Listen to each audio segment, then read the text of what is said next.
This is Monkey World in Dorset, the largest ape and monkey rescue centre on the planet. Today on Monkey Life, 88 Capuchins rescued from Chile wake up to their first morning at Monkey World. We're just going to get as many of them in one room together and open all of the doors at once. Chimp Rodders has a run-in with a sticky melon. And the park's naughtiest resident, Sheamus, comes face-to-face with alpha male Butch. He is actually frightened of Butch, and that's good, because then he'll mind his P's and Q's a bit, and then he's less likely to get a good thump him.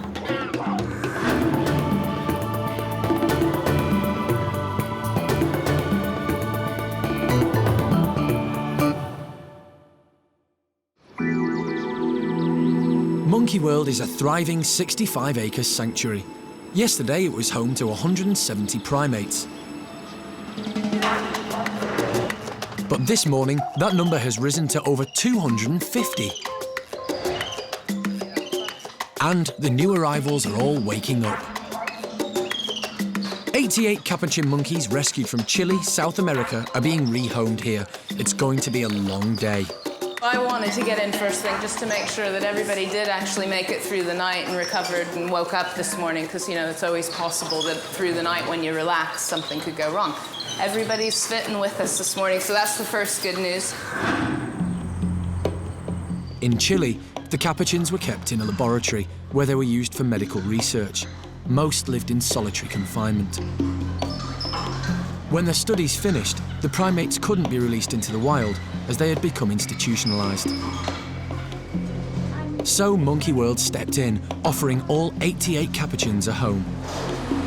The Chilean Air Force flew the primates the 7,000-mile journey back to the UK.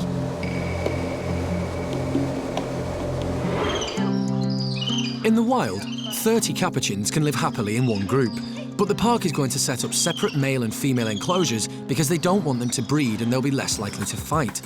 And that's going to mean 66 girls living together. Park director Alison's hopeful that the bigger the group, the more peaceful it'll be. There's so much individual personality involved with each of these monkeys, and how traumatized they are, how forward they are, how shy they are. We're hoping that if we just put everybody in the playroom at once and open it all up, first of all, the sense of freedom that they're going to have for the first time in their life is going to bowl them over a bit. But just being confronted with 10 others all at once, who do you want to fight with? You know, you don't know anybody, and pick a face out of the crowd. You generally don't want to run into a mob and start a fight. Fights are generally one-on-one. So we're just going to get as many of them in one room together and open all of the doors at once. And later, will it be happy families when the females move in together? Everybody's so sort of freaked out by everything that's going on, including us, I might add. And in the orangutan nursery, they're showing their wild side. Across the park, in the chimpanzee nursery, it's treat time. Juicy melons. Today, the youngest members of the group are about to get a lesson in how to get to grips with a great big sticky fruit roughly the size of their head. Normally, their food comes chopped up, so something this size is going to be a real challenge. In the wild, chimp youngsters learn about what to eat and how to eat it by watching and copying the elder members of the troop.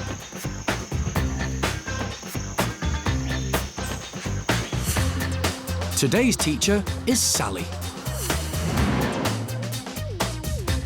As the eldest in the nursery, she shows the way by breaking up her melon into neat, manageable pieces. It turns out that Ash is a very good student. The girl's careful, studied approach makes eating the fruit easy. Surely all the chimps are going to follow Sally's lesson as carefully as Ash.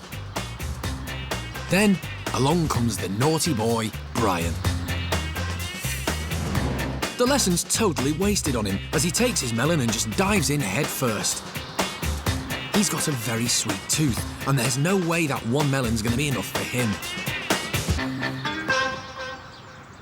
Unfortunately, Rodders hasn't been paying attention to Sally either. He's chosen to copy Brian instead. And the result is a very sticky chimp. Rodders has got himself in a real mess. While Ash remains clean and groomed by following Sally's example, Rodders has ended up with melon all over his fingers and he just can't work out how to get it off. So the lesson for the day is, be careful who your teacher is and never, ever choose Brian. The nursery group are now a happy and settled bunch, and this is mainly because the park's naughtiest resident, Sheamus, has moved out of the nursery and in with the Bachelor boys. In the nursery group, Sheamus was getting out of control, and he'd often be too rough with the youngsters.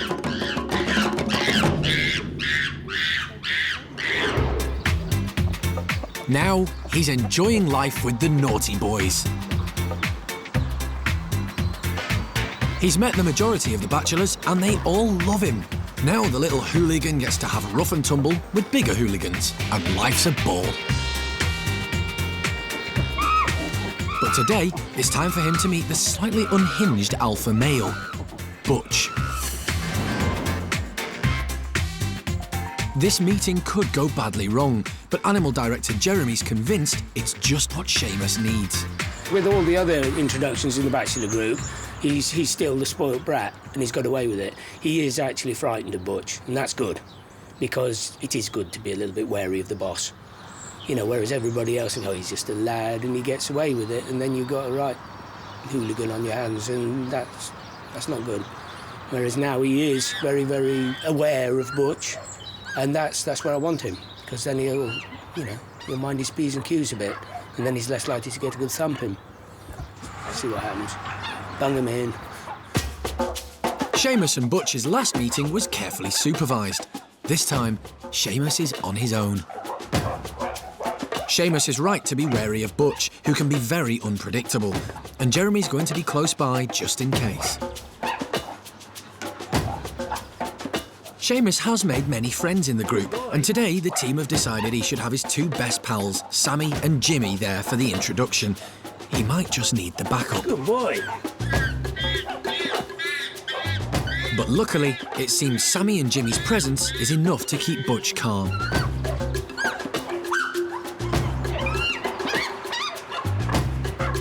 Instead of wanting to thump Sheamus, Butch's posture shows he wants to make friends and play. Good boy! Good boy, Butch!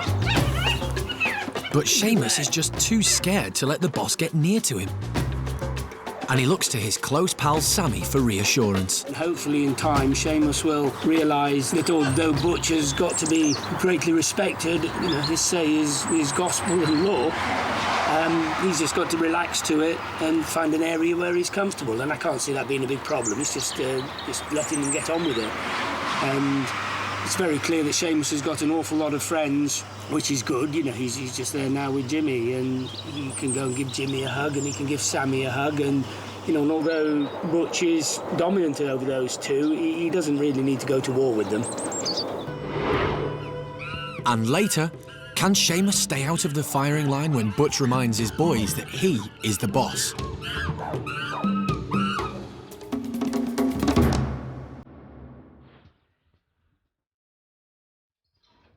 Back with the Chilean Capuchins, the females are all being moved across the park into their new home, the lodge. Today, the team plan to get them all into the main playroom together. Bring the boxes in. Number one priority is the monkeys out of the cold. And then the next one can sit on top of that one. Here's the bucket for bits and pieces. Some final touches are being put in place to help them enjoy some playtime, something which they've never experienced before. Jeremy will open each door in turn, and the Capuchins will be able to decide for themselves how quickly they want to come out, or if they want to come out at all. They've been in cages all their lives, and for some, the cage provides comfort and safety. It may take a while for the monkeys' newfound freedom to sink in.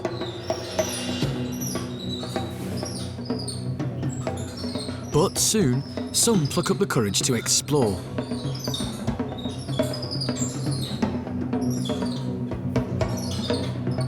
This is the first time the capuchins have ever climbed on natural branches, so it may take some getting used to.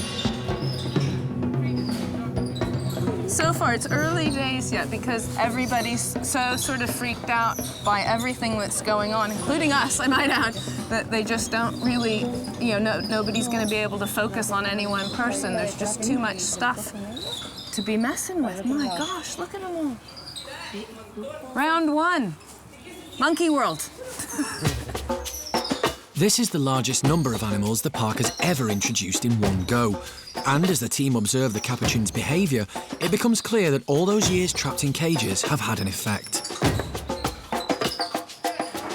It's becoming very evident that these guys have never been out of those tiny lab cages because they really don't know how to control their sort of tails. They're sort of trying to reach for things because that's instinct, but they don't know how their tail really grips on the branches and stuff like that. So they're slipping all over the place, basically, and skittering everywhere, and they're not very stable right now. They're very good at climbing on the mesh, but anything beyond that, they're a little bit awkward on all of the ropes and flexible sort of branches and things that we've put in there, but this is all part of the learning process. The capuchins seem to be willing to explore their new environment, and everybody hopes that this will be a new chance for freedom and friendship. But for some, rehabilitation may take some time. At Monkey World in the chimp nursery, the group have finished with the melons and have moved on to their next treat, potato sacks. There's a lot you can do with a potato sack, and Brian has got a few ideas in mind.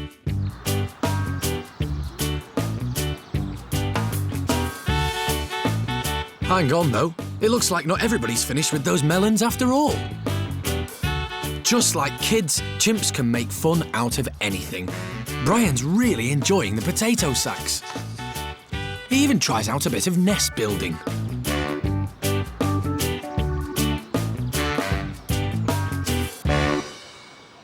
This gets the interest of one of his best friends, Ben. There's no way that Ben's going to miss out on this play session. It's great to see Brian making friends. When he first arrived, he was shy around the others. But not anymore. Brian's shy days are definitely over. He's happy, lively and confident, especially around Ben.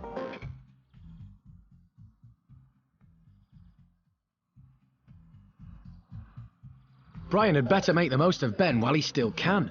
Ben's 6 now, and along with his half-sister, Pip, it'll soon be time for them to move on to an adult group.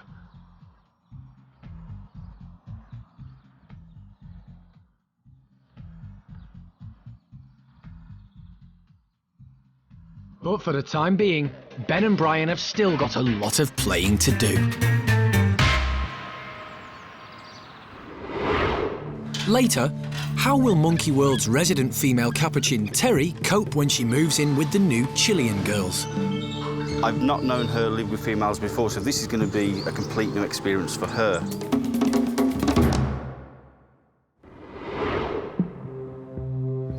Back with the Bachelor boys, the introduction between Sheamus and Butch continues. Sheamus is still avoiding Butch, and for now, Butch is leaving him alone.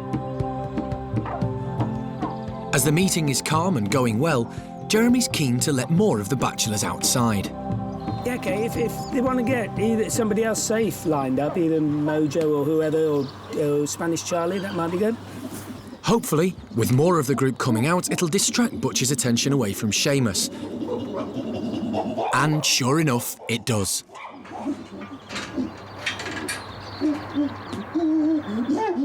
But as Butch hasn't seen his boys for a while, he's quick to remind them that he is the boss.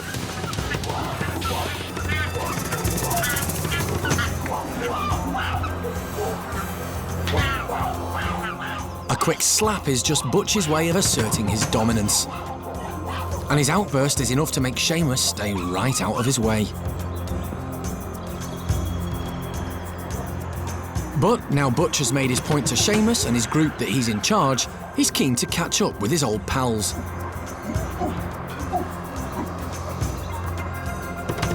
So far, so good.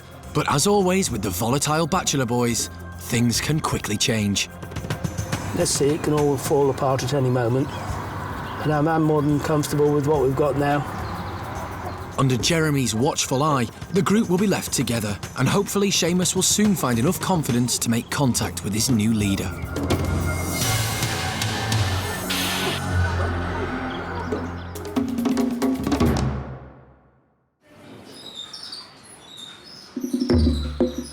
Across the park, the female Capuchins from Chile are busy checking out their new home. And now, even the shyest monkey can't resist a bit of settling in. Before they were rescued by Monkey World, the park was home to just 4 Capuchins from the British pet trade: Tom, TJ, Gizmo, and the only girl, Terry. She's lived with the 3 males for 7 years, but now the park is able to move her into an all-female group. Capuchins are sociable animals, and this should be a much healthier and more natural environment for her. Hi, Terry!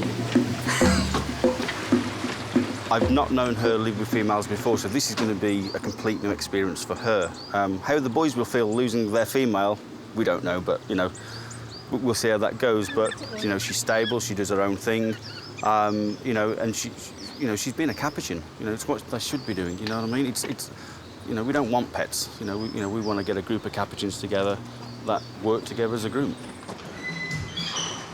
Terry is curious about what's going on, but the team are convinced that this will be the right move for her. In Capuchin groups, the females will mix together and the boys will kind of hang out together. So this could hopefully be a really positive experience for Terry. She's very kind-natured, so we're expecting her to have lots of new friends.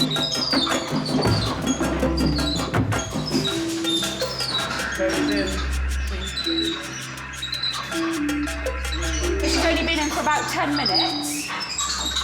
And she's just moved through, I think. She's right in here in the playroom. Yeah, okay. So she's moved through to the playroom. How's she doing then? Really well. Really well.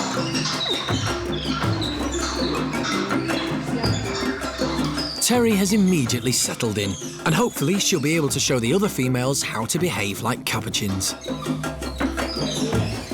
Even though Terry in the past has done introductions and either been frightened or aggressive or upset about meeting certain individuals at Monkey World, that's always been one-on-one, because when we pick them up from the pet trade in Britain, they come to us one by one because people keep them in solitary confinement, which is such a tragedy for them. That means you get an antisocial animal, you're trying to put it with another antisocial individual, and you just have conflict immediately, head to head. This, if you want to consider that, is almost a luxury in the sense that there's so many here that nobody can focus on any one individual and have an issue. Eventually, all 66 females will live together alongside Terry, but it'll take time for the group to become completely stable. Even if you get them all together, it's quite likely that problems will develop in the next couple of weeks as people start to assert themselves and a hierarchy develops. So we always want to keep track of who's who in the hierarchy and how that's functioning, so that we can make sure if any fights and disputes break out, who's fighting who and who's developing their own sort of troop and line behind them, and so that we can try and give them the best opportunity to all live together.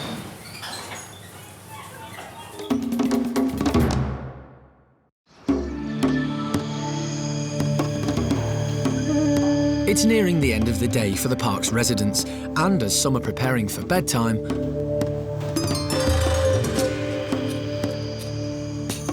the toddlers in the orang nursery have been given baskets to practice bedding down in.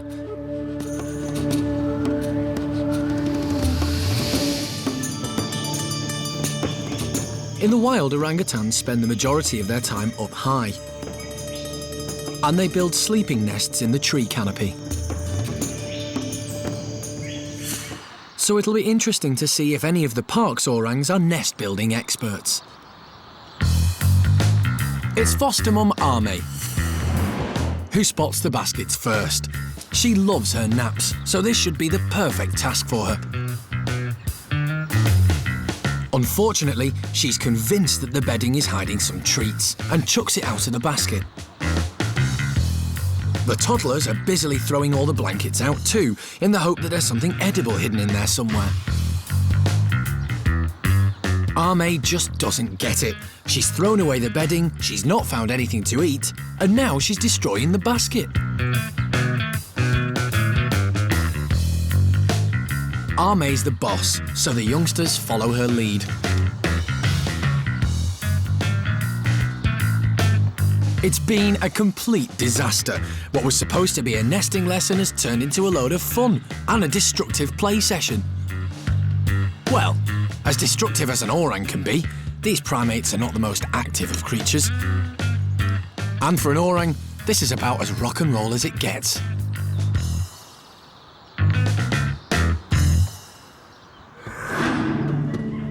Next time, it's the turn of the male Chilean Capuchins to move home and meet each other. The males are far more dangerous than the females. They've got good canine teeth, and if they fight, they can cause themselves a lot of harm. Orangutan Kai shows off his acrobatic skills. And chimps Ben and Pip move out of the nursery.